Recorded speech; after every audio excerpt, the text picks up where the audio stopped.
Let's go to Harriet Hadfield now, who's in Bath. Traditionally, Harriet, the southwest is a heartland for the Liberal Democrats. How did they fare?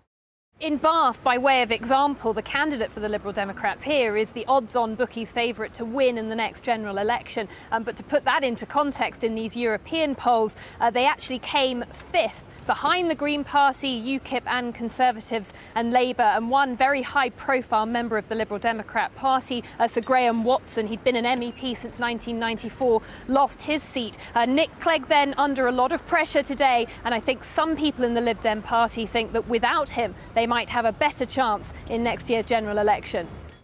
Prime Minister, how much of an embarrassment is this for you? It's the first time in more than 100 years that either Labour or Conservative haven't topped a nationwide poll. Well, I think the results show a very clear message, which is people are deeply disillusioned with the European Union, with the way that it's working, with the way that it's...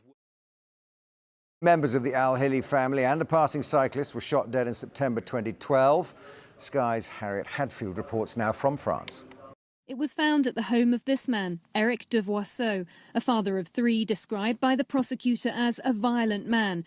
A former police officer, he would have been serving in the force when the attack took place.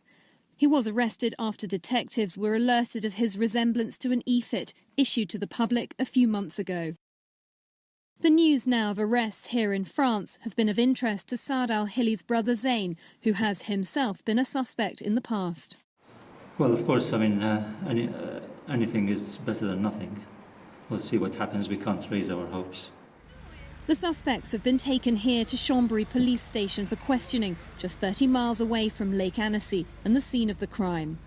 These latest revelations, two people in police custody, their apparent obsession with weapons and possible links to arms trafficking, all difficult to imagine happening just moments away from the beautiful Lake Annecy. Police have extended their search of a pond and a woodland in Wiltshire, where they've uncovered clothes belonging to the murdered Swindon woman, Sian O'Callaghan.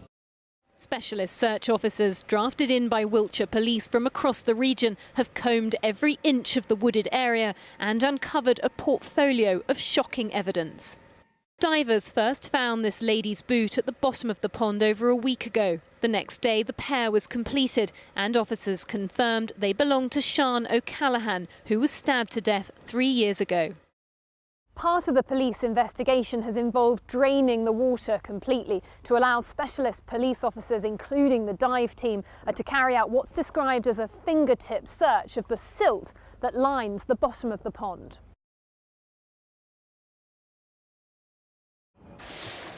Working late into the night, in the last 24 hours, this team of flood wardens in Wraysbury have rescued 20 people from their homes, including a 4-month-old baby.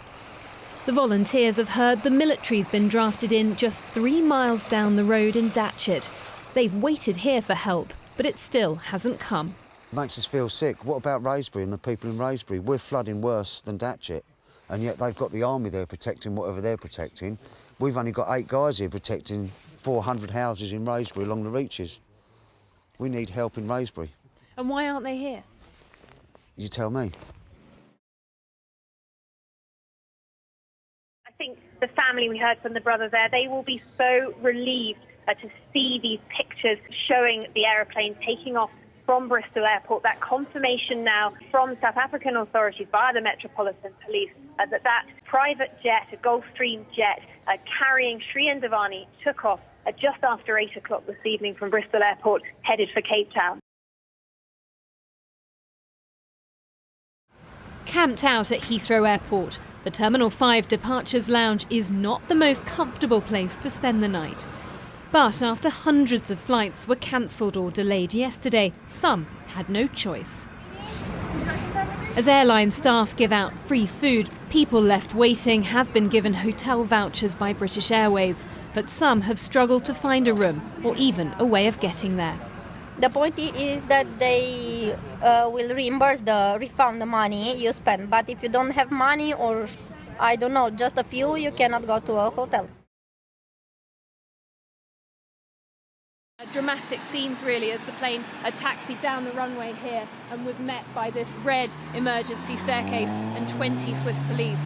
I've seen quite a few people in the accident and emergency department wearing ski kit. That's not really a surprise. This is the centre of the French Alps. We're only 75 miles away from Maribel, where Michael Schumacher had that accident. People will want to know more about this man and perhaps the other people who were involved in this terrible shooting. They've been very kind and let us in on Christmas morning to have a look at the damage. Just behind you can see the old riverbed for the River Mole, so the source of the problem.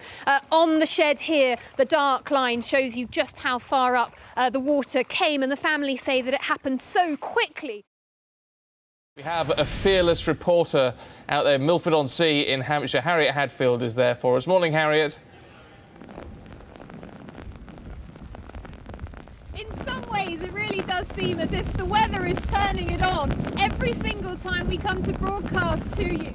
I think for people waking up on this August Sunday, they'll be looking out of the window and thinking, I think I might just stay in bed for a bit longer.